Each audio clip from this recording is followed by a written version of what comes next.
Pink tax అంటే అర్థం ఏంటి? So pink tax refers to a phenomenon where products marketed towards women are priced higher than the similar ones marketed towards men. అంటే అర్థం ఏంటి?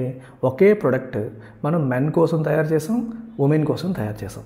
కానీ women కోసం తయారు చేసిన ప్రోడక్ట్ పైన మనం ఎక్కువ ప్రైస్ పెట్టి మెన్ కోసం తయారు చేసిన సేమ్ ప్రోడక్ట్ పైన తక్కువ ప్రైస్ పెడతాం చూడండి. ఈ ఫినామినన్నే మనం పింక్ ట్యాక్స్ అంటాం. బేసికల్గా it is not a tax. ఇది గవర్నమెంట్ కలెక్ట్ చేసే ట్యాక్స్ కాదు, ఏమీ కాదు. సో ఈ ఎక్స్ట్రా అమౌంట్ ఏమైనా గవర్నమెంట్కి వెళ్తుందంటే వెళ్ళదు. అది ఎవరికి వెళ్తుంది? కంపెనీకే వెళ్తుంది.